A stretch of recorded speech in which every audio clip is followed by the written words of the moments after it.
नमस्कार, बहुत स्वागत है आपका। इस बुलेटिन की शुरुआत गुजरात से आ रही बड़ी खबर के साथ करने जा रहे हैं। गुजरात बोर्ड की 12वीं की परीक्षा रद्द हो गई है। 1 जुलाई से शुरू होने वाली थी परीक्षाएं, लेकिन फैसला लिया गया है परीक्षाओं को रद्द करने का। कोरोना की वजह से ये फैसला लिया गया है। कल ही सीबीएसई परीक्षा को भी रद्द करने का फैसला लिया गया था।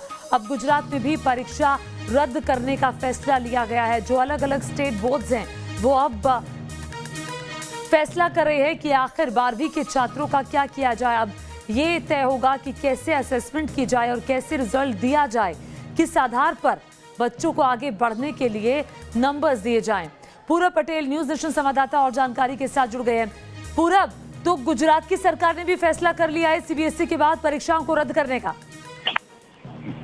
बिल्कुल, देखिए, कल ही गुजरात सरकार ने एक टाइम टेबल जारी किया था परीक्षा का कि 1 जुलाई से गुजरात बोर्ड की 12वीं की जो परीक्षा है वो शुरू होगी। लेकिन जैसे ही कल भारत सरकार की सीबीएसई बोर्ड ने ये फैसला लिया कि सारी जो परीक्षाएं है 12वीं कक्षा की वो रद्द कर दी है सीबीएसई बोर्ड की, तो आज सवेरे मुख्यमंत्री विजय रूपाणी की अध्यक्षता में बैठक हुई जिसमें शिक्षण मंत्री और शिक्षा सचिव भी मौजूद थे। और आज गुजरात सरकार ने भी ये फैसला लिया है कि 1 जुलाई से शुरू होने वाली गुजरात बोर्ड की 12वीं की जो परीक्षाएं है वो रद्द कर दे। मैं आपको बता दूं कि इस साल 6,83,000 छात्र जो है वो ये परीक्षा देने वाले थे। और जैसे ही भारत सरकार का ऐलान आया वैसे ही तुरंत ही गुजरात सरकार ने भी अपनी मीटिंग बुलाई और फैसला लिया है कि 12वीं की जो परीक्षा है वो रद्द कर दी जा रही है। तो मैं समझता हूं कि आने वाले दिनों में शिक्षण को लेकर ये कई सारी चुनौती होगी, क्योंकि किस हिसाब से 12वीं के जो छात्र है वो आगे में अपना इंजीनियरिंग, मेडिकल या फिर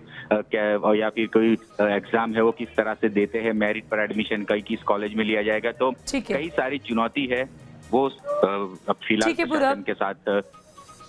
बहुत शुक्रिया इस तमाम जानकारी के लिए। तो गुजरात बोर्ड ने भी परीक्षाएं रद्द कर दी हैं 12वीं क्लास की।